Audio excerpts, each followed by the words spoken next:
the highest elevations of the Smokies, they flourished within a perfect climate, with temperatures Now me and comparable to Mama is Canada's watching Nova movie. Scotia today. Yay! Mama, that's It meant that northern species like the eastern hemlock inhabited the park's middle and upper elevations, while species like the flowering dogwood populated the valleys below. A remarkable convergence of species in one small geographic space.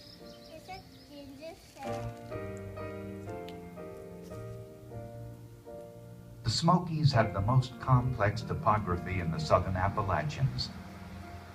Character. Quirks in the landscape. The elevation ranges from 840 feet to more than 6,600 feet at Clingman's Dome. Going from mountain base to mountaintop is like traveling from Tennessee to Canada. Temperatures can vary by 20 degrees, and the highest elevations get as much as 80 inches of precipitation each year, 30 inches more than the lower valleys.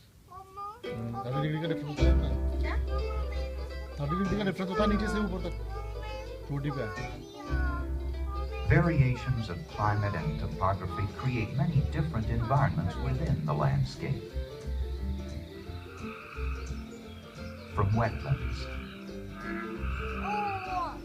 to grassy balls, streams, meadows, cove hardwood, and spruce fir forests, each with its own unique plant and animal communities. There are more than 1,500 different flowering plants bursting with color each spring and summer.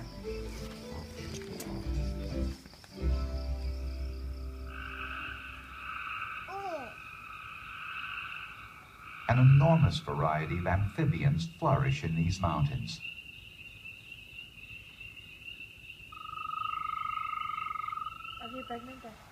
So many different kinds of salamanders live here that it's the greatest depth of diversity for these species known in the world. Species like Jordan's red-cheeked salamander, which is found only in the Smokies, and the mighty hellbender that grows 2 feet long. Salamanders are the most prolific predators in the park, outnumbering and outweighing all the black bears, though it's no contest one-on-one.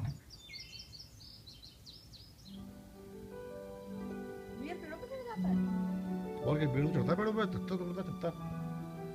130 different species of trees create the lush mosaic of the forest, each expressing unique patterns and shapes, sheltering, blanketing the landscape of the Smokies.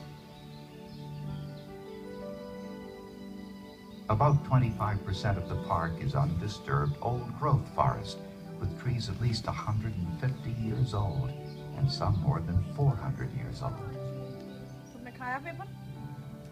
This is the largest area of old growth left east of the Mississippi River.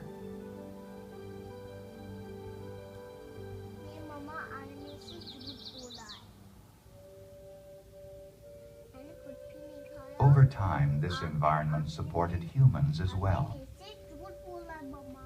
Little is known about the first people to live in these mountains, but around 1,000 years ago, the Cherokee people began weaving their culture into the land. Nature sustained their bodies and inspired their souls. They were part of all that surrounded them.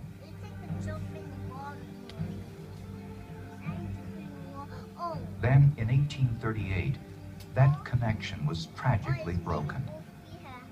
The U.S. government marched most of the Cherokees west to what later became Oklahoma. Thousands died on the journey known as the Trail of Tears.